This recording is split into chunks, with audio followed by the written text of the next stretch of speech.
বন্ধুরা, আজকে সকাল 10টা থেকে আমার ভিডিওটা শুরু করলাম। কারণ সকাল থেকে ভিডিওটা শুরু করতে পারে না, মাম্মাম বারবার স্ট্যান্ডও ধরে। যখন মাম্মামকে আমার শাশুড়ি মা এদিক ওদিকে ওর বাড়িতে নিতে, তখনই আমি ঘর থেকে স্ট্যান্ডটা বের করে ভিডিওটা শুরু করি। যাই হোক, সকালের খাওয়া দাওয়া কমপ্লিট করে নিয়েছি, সবারই খাওয়া শেষ। তো এখন চলে এসেছি বাসন ধুতে।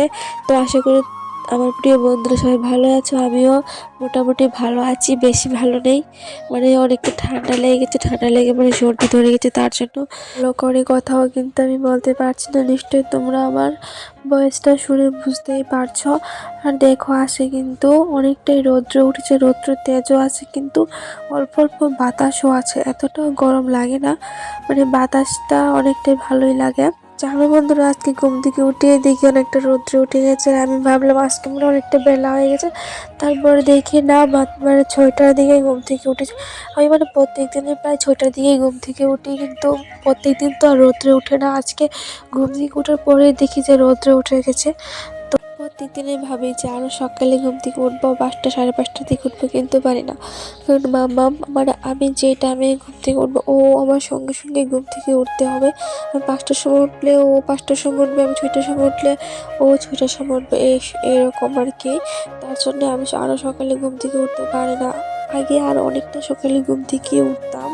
যাই হোক, এদিকে আমার বাসন ধোয়া কমপ্লিট। তারপরে দেখো, কল থেকে জল ভরে নিচ্ছি। জলটা কিন্তু নিয়ে আমরা বাইরে একটা ফিল্টার আছে, ফিল্টার দিয়ে দিয়েছি। তো এখানে ছাকা হলে আমার ঘরে দেখো একটা ফিল্টার আছে, এখানে আবার দেওয়া হবে আর কি। তো আমার বাসনগুলো কিন্তু আমি যেই জায়গায় রেখে দিয়েছি, রেখে ঘরটা ঝাড় দিয়ে দিচ্ছি। বন্ধুরা, উনুনে রান্না করে স্বাদটাই কিন্তু আলাদা। আর আমার হাজব্যান্ড ও গ্যাসের রান্না পছন্দ করে না, ও উনুনের রান্নাই পছন্দ করে। নাকি গ্যাসের রান্না ভালো লাগে না আর কি। তো এদিকে আমার রান্নাঘরটার কাজ গুছিয়ে চলে এসেছি। অনেকেরও কাপড় নিয়ে ধুতে, আমার প্রত্যেক দিনই কিছু না কিছু কাপড় ধোয়ার জন্য থাকেই। তো এদিকে আমি কাপড়টি ভিজিয়ে চলে যাব কিছু লাড়কি রৌদ্রতে দিতে। আর জানো বন্ধুরা, আমাদের বাড়ির সমস্ত লাড়কি না, ও শ্বশুরমশাই আনে, অনেকটা দূর থেকে আনে। আমাদের বাড়ির চারপাশে কোনো লাড়কি এমন কোনো গাছপালা নেই যে লাড়কি আনা যায়। অনেক দূর থেকে কিন্তু আমার শ্বশুরমশাই কে লাড়কি নিয়ে আসে, তারপরে এগুলোকে আমরা কামলা দিয়ে চেলি করাই আর কি। তো এদিকে দেখো, আমি কিন্তু অনেকটি লাড়কি নিয়ে রৌদ্র দিয়ে দিচ্ছি, দিয়ে তারপরে চলে যাব। কিছু কাপড় কালকে ধুয়ে দিয়েছিলাম, তো এগুলো শুকিয়েছে। তো এগুলো নিয়ে এখন ভাঁজ করে তারপরে যাবো, কাপড়গুলো ধুয়ে তারপর স্নান করবো আর কি।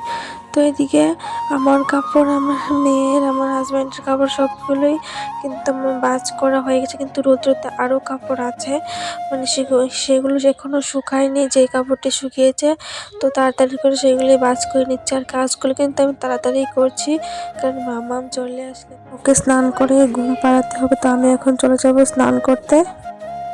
হ্যালো বন্ধুরা, এখন কিন্তু আমি স্নান করে চলে এসেছি। তো এখন যাচ্ছি রান্না করতে। তো চলো, আমি কি রান্না করবো সেটা আজকে তোমাদের সঙ্গে আমি শেয়ার করছি। তো এখন প্রায় 2টোর মতো বাজে, দুপুর হয়ে গেছে। তো আমি দুপুরে শুধু ডিম আলু দিয়ে তরকারি রান্না করছি, আর সকালের ডাল আর কপির শাক আছে। তো আমার ভিডিও তোমাদের কেমন লাগে কমেন্ট করে বলো।